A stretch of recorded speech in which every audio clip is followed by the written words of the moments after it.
Ciao a tutti! In questo video vedremo come potare le piante di peperoncini in 4 situazioni differenti.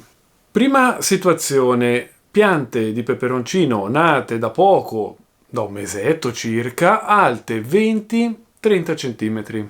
Seconda situazione, piante tenute per tutto l'inverno in casa che hanno continuato a fruttificare. Terza situazione, piante che sono state svernate all'esterno senza mai essere potate. E infine, quarta situazione, piante che sono state svernate in cantina o in un locale freddo e che sono state potate. Ma perché si potano le piante?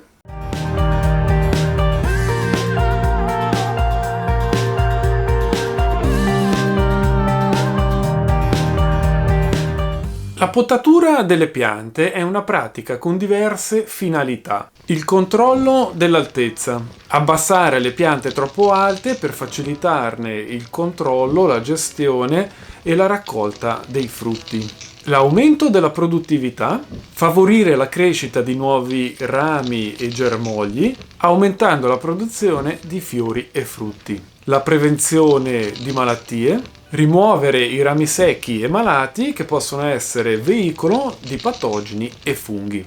Migliorare la circolazione dell'aria e della luce, eliminando tutti i rami che ostacolano la penetrazione della luce e la circolazione dell'aria, prevenendo la formazione di muffe e muschi. Migliorare la forma estetica, per dare alle piante una forma più armoniosa e piacevole da vedere. Oltre a queste ragioni, la potatura può essere utilizzata per rinnovare una pianta vecchia, rimuovendo i rami vecchi e improduttivi per stimolare la crescita di nuovi. Stimolare la fioritura potando i rami che hanno già fiorito per favorire la produzione di nuovi fiori. Propagazione della pianta utilizzando i rami potati per creare nuove piantine. La potatura è una tecnica importante per la cura delle piante, ma deve essere eseguita correttamente per evitare di danneggiarle. Inoltre ogni pianta ha il suo periodo per essere potata. Ma tornando a noi, partiamo dalle piantine giovani, alte tra i 20 e i 30 cm e che tendono a crescere molto in altezza. Normalmente sono le annum e le baccatum che tendono a crescere parecchio in altezza. In questo caso ho 2 varietà di chinense che pur essendo state messe nello stesso periodo delle altre, sono cresciute tantissimo in altezza. Vedete la differenza con una piantina di rocoto? La pianta di rocoto resta più bassa, tende ad allargarsi e come potete vedere ha già fatto la biforcazione, oltre ad avere già un fiore pronto a sbocciare. Adesso parliamo di 2 tecniche, la cimatura e la spuntatura.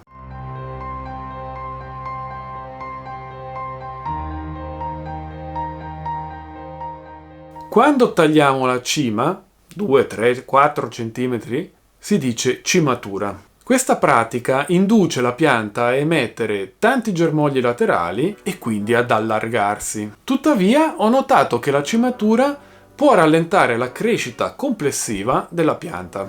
Ed è per questo motivo che consiglio di spuntare solo il germoglio apicale, appunto la spuntatura. Con la spuntatura la pianta emetterà comunque molti germogli laterali, si allargherà comunque, ma senza rallentare la sua crescita. Per spuntare il germoglio apicale dovete semplicemente afferrare con le dita il giovane germoglio e tirare leggermente.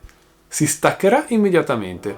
Nella seconda situazione abbiamo una pianta tenuta tutto l'inverno in casa e ha continuato a fruttificare. Qui vi lascio il video di come ho fatto. In questo caso cosa dobbiamo fare? Dobbiamo rimuovere tutti i rami secchi danneggiati che potrebbero essere portatori di patogeni. Lasciamo alcune foglie verdi per permettere alla pianta di continuare la fotosintesi, così da continuare a produrre qualche peperoncino in queste settimane. E quando la pianta emetterà nuovi germogli, possiamo togliere tutti quei rami brutti, troppo lunghi, che non hanno una forma armoniosa. Nel mio caso il terriccio è ancora buono, gliel'ho sostituito prima di portarla in casa.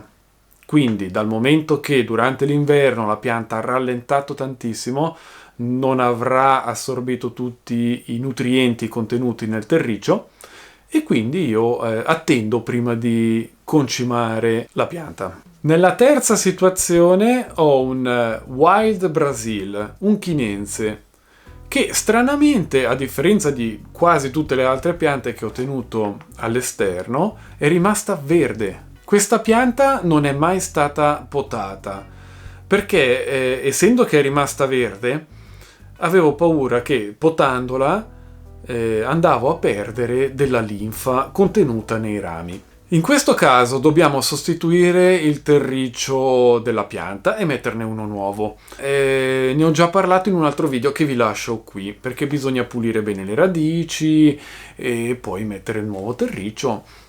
Vi lascio qua il video e andate a recuperarlo se non l'avete visto. Passiamo alla potatura.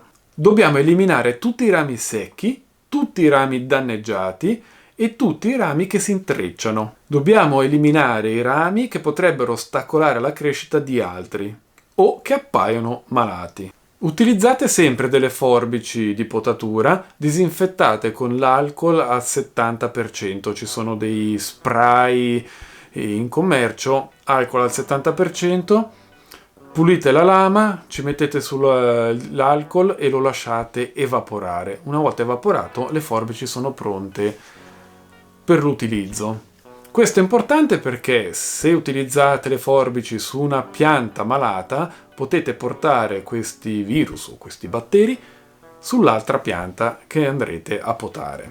Ma la cosa più importante in assoluto è tagliare rispettando il colletto di corteccia per agevolare la cicatrizzazione. Ma siccome sul peperoncino si vede poco bene, adesso vi mostro degli esempi di altre piante. In questo caso abbiamo un'ortensia e si vede veramente molto bene perché abbiamo anche due colori differenti del fusto. Quindi vedete questo rigonfiamento? Questo è il colletto di corteccia o corona di corteccia, come preferite, ed è quello che farà cicatrizzare il taglio. Se effettuate un taglio a una distanza di 2, 3, 4, 5, 10 cm, logicamente il colletto di corteccia non riuscirà a cicatrizzare un pezzo di ramo così lungo e quindi il rischio che marcisce è elevato. Può entrare il marciume all'interno del tronco e fare ammalare tutto il ramo. La cosa peggiore è se il marciume entra all'interno del tronco principale.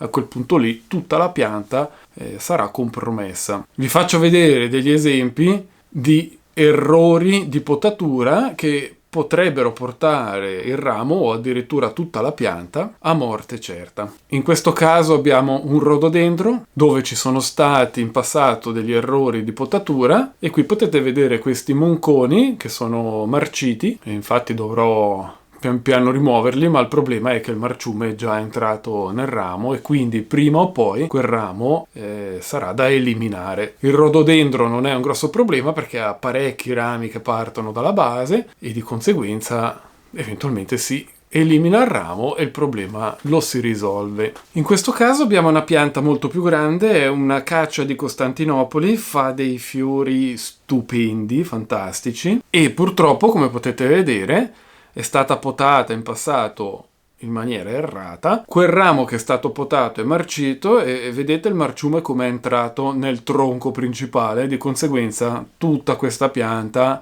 è compromessa. Nella quarta situazione abbiamo la pianta o le piante svernate in cantina o in un locale freddo, piante che sono già state potate prima di essere messe a riposo e di conseguenza non c'è bisogno di potarle, almeno che non c'è un qualche ramo che è veramente seccato e brutto e marcito o quant'altro. Logicamente in quel caso intervenire, si taglia via quel ramo. Ma la cosa importante in questo caso è cambiare il terriccio e metterne uno nuovo. Logicamente dopo aver messo il nuovo terriccio bisogna dare acqua. Attendiamo la ripresa della pianta lasciandola in un posto luminoso, possibilmente caldo e protetto dalle gelate. Bene, siamo giunti alla fine di questo video. Se avete domande, come sempre, lo spazio sotto al video è tutto vostro.